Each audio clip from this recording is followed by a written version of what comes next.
viewers, today we are going to analyze a great novel called Gora, written by the Nobel Laureate of India, Rabindranath Tagore. This man was a great literary figure who contributed a lot to Indian literature and also had a prominent place among well-known figures of Renaissance. He was not only an architect of modern Indian literature, but also the modern Indian mind. He was a versatile individual. He was a poet, short story writer, novelist, dramatist, essayist, painter and composer of songs. Gandhi called him the Great Sentinel. Now let's try to know more about this great novel called Gora. This novel is considered as very complex of all the 12 novels written by Rabindranath Tagore. Undoubtedly a classic, this epic debates multiple issues and concerns that seem contemporary even today and very much relevant to the current scenario of our country. This book is a reflection and analysis of the diverse social life in colonial India. It is about contradictions of one's own beliefs, which are as a result of changing times, society and its multiple influences on the people, their thinking, ideologies and philosophies. It reflects the overall transformation seen and sensed within an individual and the society in general. Gora, that took birth in the year 1910, is Tagore's fifth novel and is generally considered as his masterpiece. Its broad canvas has the masterstrokes of the social, cultural, religious and political life of the 19th century urban middle class Bengal. It was a landmark in the history of the evolution of the novels written in Bengali language. Tagore ideally attacks social taboos through his play.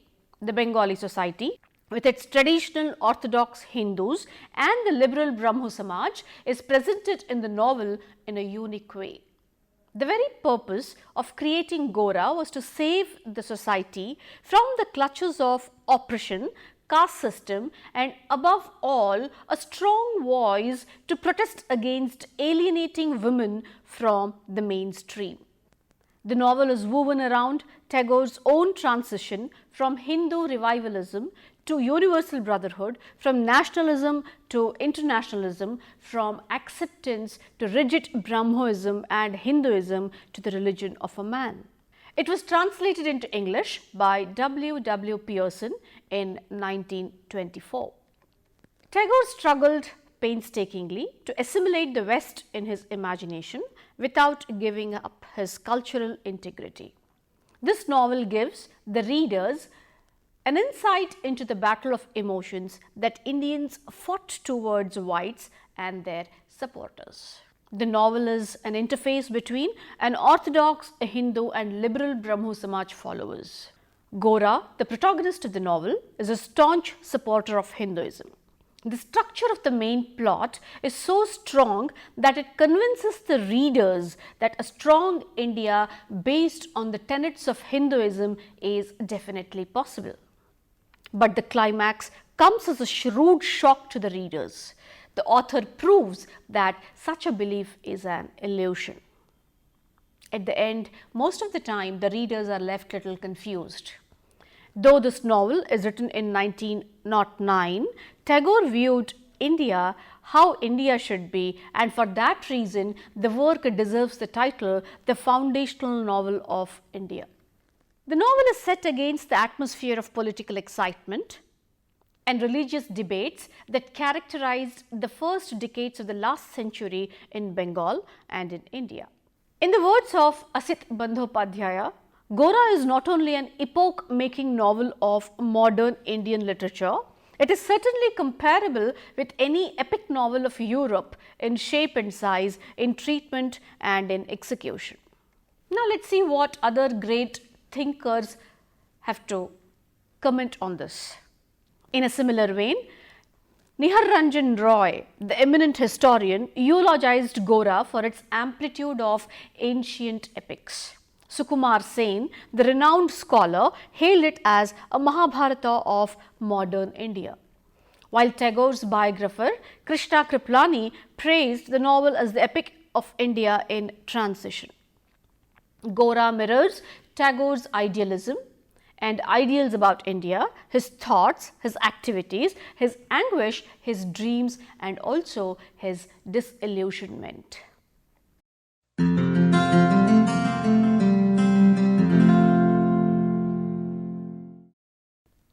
Rabindranath Tagore's grandfather, RabindranathTagore, joined Ram Mohan Roy, and both can be rightly called as founders of Brahmo Samaj.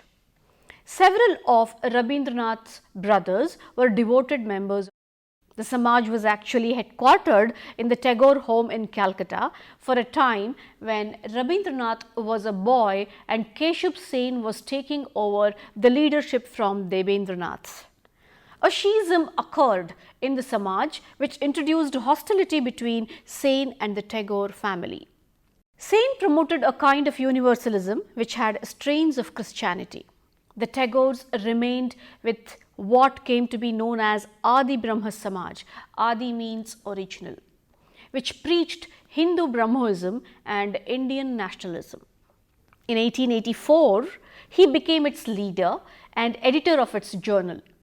Eventually, there was a compromise between Sen and the Tagores, and Rabindranath himself supported Hindu Brahmoism as a true reformed Hindu, which was a blend of national pride and a religious universalism. Gora was born in 1907 when the nationalist resistance to British imperialism was growing. The Western modernism was trying hard to influence the loyalty of young Indians. In other words, the young Indians were being lured by Westerners towards their culture. The novel reflects the tension between orthodox Hinduism and varied facets of modernism, represented eventually by one of the three branches of Brahmoism, a conflict with which Tagore himself was wrestling. This module will examine Tagore's effort in Gora to give balanced voice to several perspectives to show that the human and the humane appeal of each to display and critique the narrow, sectarian, closed-minded and chauvinistic attitudes of different individuals of the society. Gora is a story set in the troubled times when the Bengali society in Calcutta was divided into traditional orthodox Hindus and modernized liberal thinking Brahmos, shaped by Brahma Samaj. The Hindus were the staunch followers and took pride in their noble practices and ceremonials, while the Brahmos were in constant clashes with orthodoxy and vehemently protested idol worship, caste system, etc. Yet, both communities were not free of their own hypocrisies, conflicts and flaws. There were also the times when the English education gained momentum across the society and the intellectual awareness amongst the youth was at rise. The term Brahmos here is not to be confused with Brahmin as in general usage. We need to be little careful when we try to understand these terms. Gora, a spiritual and a political dilemma, is a central character of the novel with the same name as the novel. The word Gora means a white person in Bengali. The novel describes many aspects of colonial India, which includes effects of colonialism, social structure, religious fanaticism, intelligence, traditions, patriotism and, very important thing, the changing status of women in the Indian society. The society was experiencing a change that was seen and sensed within an individual and the society in general. The differences between religious and religious fanaticism, ruler and the ruled were widely observed and studied. Gora is one of the finest and complex novels penned down by Rabindranath Tagore. The novel is very contemporary in its addressing of a number of issues applicable to our country's current scenario and reflection of the complex diversity of social life in colonial India. It could be considered as an epic of our country at the crucial period of struggle for independence. It describes the social structure in the region of Bengal before independence. The identity of each of the characters as well as India is questioned. The characters and their life are beautifully presented.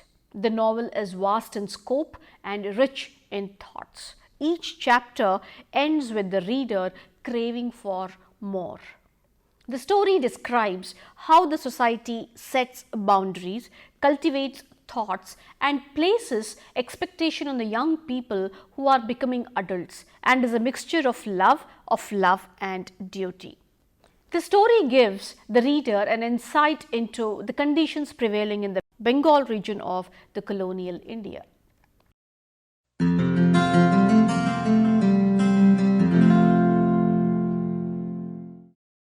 The novel begins with a character called Binoy Bhushan, a highly educated Bengali young man who actively participated in socio-religious debates on education and national priorities. He also expressed his strong views on the things that were then considered to be matters to be dealt by women, namely the women's relationship within and outside their gender. As the story progresses, Binoy meets a female character called Sucharita, the daughter of his neighbor Paresh Babu, face to face in a road accident. This meeting is like a makeover for Binoy, who otherwise had limited interactions with women except for those in his family. For him, women were just a symbol of maternity, which is again symbolized by another character called Anandamoyi, or a person who spends her entire life serving men at home. For the first time, he looks at Sucharita's reflection in the mirror. A face lowered in loving anxiety glowed with a tenderness, which was to Binoy a newly manifested wonder of nature. It is interesting to note that Binoy does not find courage to establish a romantic eye contact with Sucharita. Instead, he prefers to admire her reflection in the mirror. Her beautiful face mesmerizes him. Binoy is afraid of the opposition from the fervent Brahminical traditions and Brahmo Samaj and believes that they might not approve of their union. Binoy is a soft-spoken and easygoing gentleman and is in constant dilemma about the rights and wrongs of the society and his own community. Gaur Mohan, also known as Gora by his friends, literally means white-skinned. Gora senses the resistance from the members of the Brahmo Samaj. Despite that, Gora develops feelings for Sucharita and Binoy falls in love with Lolita, making them the main protagonists. Paresh Babu, father of the daughters, is a refined gentleman and he never placed restrictions on his daughters. Lolita is much ahead of her times, and Sucharita, on the other hand, maintains her conduct even while undergoing an agitation within herself for being attracted to Gora, who has a completely different mindset. Others, like Anandamoyi, described symbolically as Mother India, is a lovable character in sharp contrast to Baroda Sundari and Hari Mohini. Baroda Sundari and Haran Babu as relentless Brahmos, Krishna Dayal and Hari Mohini as fanatic Hindus, Mohim and Avinash as hypocritical part of society are aptly described along with their contribution and justification to the current status of then society of Bengal. The novel takes an exit turn when Gora finds out that he is not a Hindu at all. This comes as a shock to the readers of the novel. At the end of the novel, Gora reaches the stage of Anandamoyi, who has more liberal views on religion. But during his journey, he is also found to be seen sympathizing with the Muslims. The story takes shape when two Hindu boys come in contact with Paresh Babu and his family, who represent the other facet of society, the Brahmos. They have adopted a more open-minded lifestyle, and even when the ladies of the house enjoy equal freedom to that of men. Sucharita and Lolita are heroines who are educated but with different perspectives towards life. The later character is much ahead of her times, and during the course of the story undergoes transition from a confused, guilt-ridden, meek girl to a brave, pragmatic girl who boldly accepts her feelings for Binoy. Sucharita, on the other hand, maintains her dignity throughout, even while facing a conflict within herself for being attracted to an opposite mindset personality, that is Gora. Gora is presented to the readers as a voice for the reformist Brahmins rather than that of an enlightened individual. Fanaticism was at peak during those days.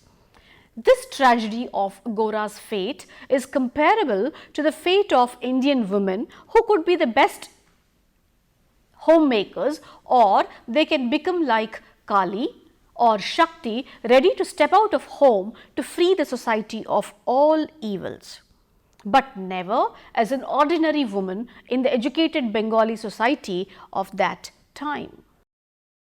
Sucharita is in love with Gora, but she does not fit into Gora's principles.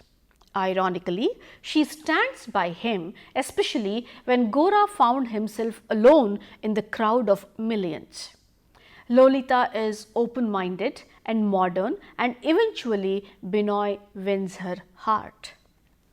We see Gora's mother Anandamoyi articulating her reservation against rigid norms of Brahmanical religion and questions the authenticity of the rule to decide the identity of an individual through caste, class and gender. The debate is between tradition and modernity, with both sides coming strong and vacillating for a deserved space, says the director.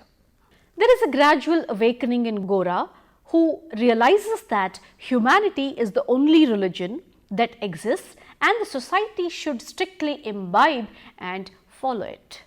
To conclude, the novel relates to the odyssey of a young man called Gora, who evolves from the narrowness of the institutionalized religion he believed in to disillusionment and enlightenment as a human being.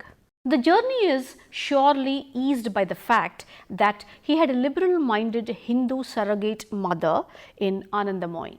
She was much ahead of her times and society in understanding the spirit of humanism in the Hindu way of life.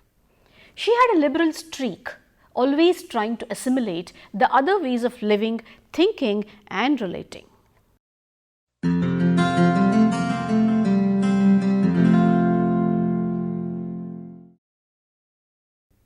The novel has a unique style of characterization. The writer has skillfully used this device to introduce his characters who are pitted against a social background with staunch individualistic approaches to life, ideologies and religion. Tagore uses these characters and their stories to depict every single concern of the society, mainly the religious narrow-mindedness. Hence, the novel has subplots, intermediary stories and events which, though sometimes seem to wander away from the main theme, add on to the beauty of the story. The first character, that is the protagonist of the novel, Gora, is a staunch practitioner of Hinduism, and he practices his religion with utmost pride and respect through conviction and strict austerity. He is a natural leader with laudable oratory skills, and he has a fair and tall physique with a resonating voice. However, his candor and his attitude makes him seem an arrogant, self-asserting, violent person who thrusts his opinion onto others. But Gora at heart is an eternal optimist, dreaming about his ideal Bharatavarsha, a prosperous and happy India, which according to him is achieved by uniting all classes under the huge umbrella of Hinduism. As a person, he is highly patriotic and sympathetic. He cannot tolerate injustice and high society exploitation of the downtrodden. The second important character is Binoy Bhushan. Binoy Bhushan is a good friend of Gora. He is a soft-spoken and sympathetic gentleman who initially comes across as a mere shadow of Gora, but later emerges as a more genuine and self-analyzing person. He is an individual with a high conscience who cannot purposely hurt anyone or refuse anything. And he is in constant dilemma about the rights and wrongs of life.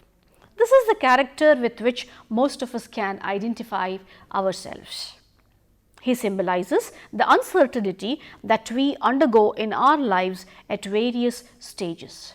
He is synonymous with the contradictions and ceaseless internal conflicts which constantly trouble within us, between the heart and the brain, selfishness and humanity, good and the bad.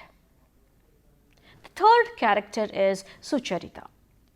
Tagore introduces Sucharita, a central female character, as a symbol of nature, and as the novel progresses, slowly but imperceptibly, he transforms this symbol into a form and figure and provides her with very independent nature.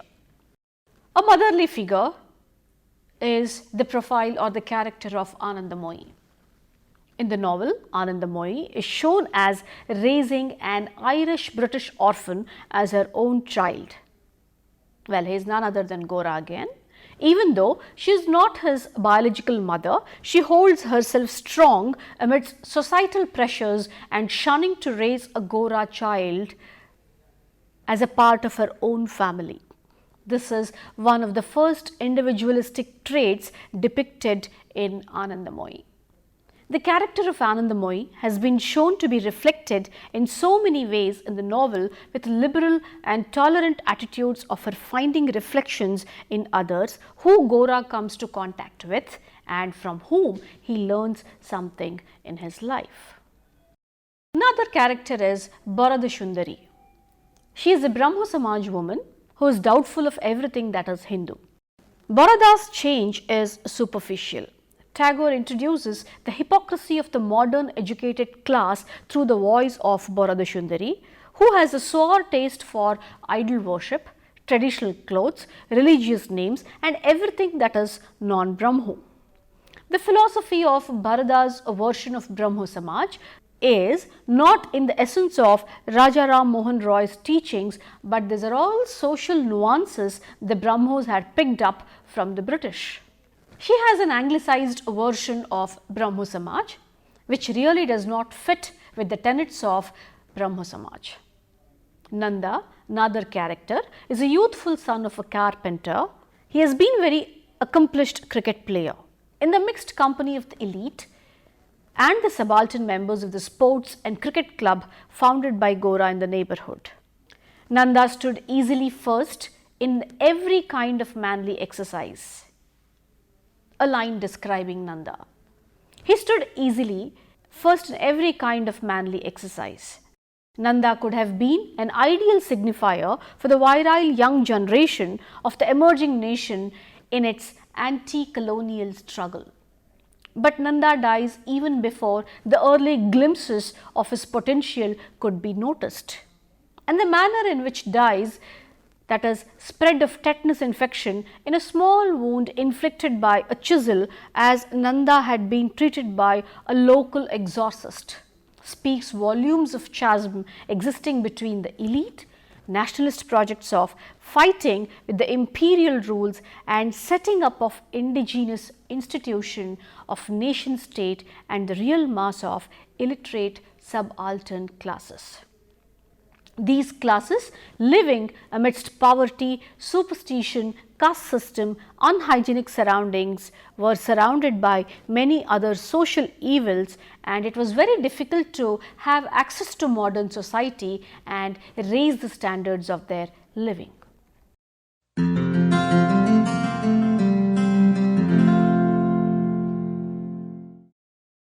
The very objective of any colonial rule is meticulous and ruthless attack on the culture and heritage of the colonized force or race. This often results in a total loss or at least destroying the sense of self of the colonized people. The masculine self of the colonizer labels the self of the colonized as effeminate. In reaction to this, the nationalist consciousness of the colonized people often tries to replicate the manliness of the colonial masters in an act of fashioning a nationalist self. In the context of Indian colonial history, we see development on similar lines. Very base of this whole play is based on a popular issue of those days called Ideal National Self. The masterpiece produced by Tagore needs no words to establish its dominance. It is too complex to simply summarize in few paragraphs. The story is full of debates, arguments, contemplations and reflections that may be interpreted in various ways. Gora firmly believes that India can gain freedom and foothold in the modern society only by strengthening her traditional religious roots. He ignores the dogmas of the society and continues to look at the brighter side of the religion in bringing unity to a scattered Samaj. Gora addresses the people, saying that we all want to live by each other's happiness, but not by each other's misery, that we don't want to hate and despise one another. This is a strong tenet of his ideal national self. The world can embrace and accommodate everyone. The life can be free and beautiful, but the greed has poisoned human souls. It has cordoned the world with hate and goose-stepped us into misery and bloodshed. Gora says that we the people have the power to create machines, the power to create happiness. We have the power to make a life free and beautiful and to make this life a wonderful adventure. Thus, in the name of democracy, let's use that power and let us all unite. Let us fight for a new world, a decent world that will give men a chance to work, that will give us the future in old age and security. Gora had lofty ideas of freedom, nationalism and modern India. He further says that by the promise of these things, brutes have risen to power, but they lie. They do not fulfill their promise. They never will. Dictators free themselves, but they enslave the people. Thus, he inspires the people to fight and fulfill that promise. He asks people to fight to free the world, to do away with national barriers, to do away with greed, with hate and intolerance. He asks to fight for a world of reason, a world where science and progress will lead to all men's happiness. I hope you enjoyed the interesting element of this novel called Gora. Let's also look at several other interesting literary devices in the next session. Thank you.